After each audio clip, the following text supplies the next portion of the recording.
Hey guys, I was just going to show you what I'm using instead of the raildriver. I did order the raildriver and it came in, but I just like this better. This is the Airbus Thrustmaster throttle quadrant with the two add-on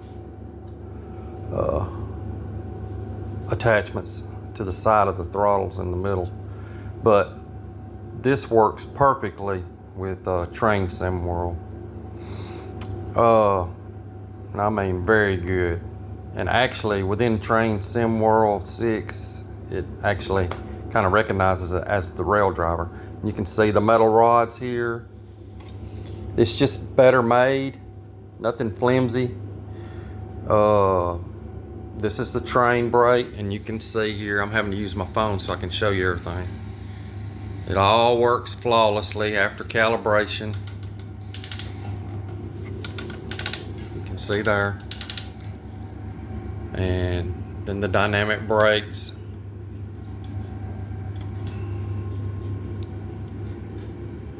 Reverser. Here's the reverser. And this thing's got 12 programmable buttons on it, and every one of them I use. Here on the side, this is the alerter. Acknowledging it on this is the train brake with the alerter on the side. Then over here on the other side, I use this button as the bell, turning it on and off. All right, this is the wipers. Got this switch set up for the wipers. One time to the right is intermittent. One more time is low, then high, and then you just start going back the other way to turn it off. This little button right here is the sander. Just push it down, hold it down, and you can do sanding on the track every time you touch it.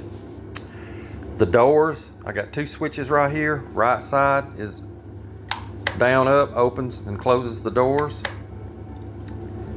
Same thing, this is the left side doors. In the middle here is my headlights. 3-position switch, off, dim, bright. And this switch right here is the gauge lights, dim and bright and off. And this right here is the horn, up and down switch. And then these two black buttons here is my views. This is the default view, and then you press this other button, change views. And then of course this big switch here, which is listed as park brake because I use this in flight sim, just off, just rotate it one complete turn, cuts the cab lights off, and rotate it again, cab lights back on. I mean, it works perfect. This system works great, and it's well made. I highly recommend it. I am new to Train Sim World. 30 years ago, I operated switch engines in the USA. I was a locomotive engineer on a very large yard. GP 35 style engines, the ones we used switcher engines, GP 35 style engines. It was a Republic rebuilt engine. Then right before I left, we had leased a Norfolk Southern GP 38-2 style engine. I think that's what it was. This was in the mid-90s. At the beginning of all my videos, I show the actual one of the switch engines that I operated. That was the one we operated the most, and then we went away from that one because we had just wore it out, and we were moving 50, 60 hopper cars at a time, and it just got too much for that, and we ended up having to lease a much bigger engine from Norfolk Southern. And I switched on the ground, throwing switches, and drove the engine. Did that for about 5 years. But it's been 30 years ago, so this is all, I've forgotten a lot of stuff, but getting back into train sim, it's brought back a lot of memories. So that's pretty much it. I just want to show it how I've got it set up here. This is actually a car racing setup that I've got everything mounted on, and got my seat. Got my mouse down here for turning, looking left and right. I got a pretty powerful PC. So I'm running everything. All my videos will be 60 frames per second maxed, everything max detail, 4K, but I'll probably upload all my videos to 1080p because the files are such big files. I hadn't really got into the live streaming part yet, but I do have a lot of other videos. Most of my stuff is flight sim stuff, but I've kind of went away from that, so everything in the future will probably be train sim. But anyway, I just want to show everyone this is, you can get these online. Now to use it in Train Simulator, I recommend you get these little two-sided add-ons. Like in flight sim, this would be like the flaps, and this would be the speed brake, and you add these on to the throttle attachment here in the middle for a complete package. You can get them for around $250. Sometimes used a little less, but they're on there. And to me, I mean, the handles and stuff, throttles and stuff on the raildriver just wasn't, it was a little bit too flimsy for me. I like this much better and works great.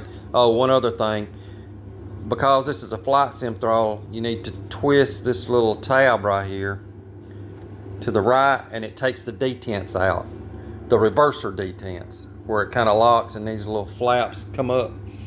But you tighten these two little tabs on each one, on each side, and it'll just give it a complete range. And there is actually, on a lot of these trains, and it works good on the ALP 4645s, these detents work really good. They're kind of in the right place. So like there's a detent at the hold position, and same thing with the throttle. Like when you hit the neutral between dynamic brake and, you know, zero throttle, and before you start dynamic brake, there's a detent right there. Works great. And that's really about it. All of these reverser, you've got a detent for neutral, you can feel it. It's 4 detent positions, but you can go right through them, and then right neutral, you can feel it when it hits the neutral position. And when you set this all up, you need to calibrate it. And let me show you here. You need this software right here, TSW raildriver joystick interface. The latest one, version 2.0.1.5 is the one I'm using. You can go and set all these buttons and switches and calibrate everything. So what you do, you hit the start callback and get it connected. Once you start Train Sim World 6, then you go to this software, this little driver interface deal, hit the start callback. Now when you get done, you hit stop callback, and it'll disconnect from Train Sim World. You can see right there it's connected to it now. And then just minimize it. I keep mine pinned to the start bar at the bottom. That way it's quick access. But anyway, I just wanted to show you that. So yes, it is possible to use this, and it works great. And you completely forget all about it being a flight sim setup, because it just works so great, well made for train sim. All right, that's it, folks. Thank you.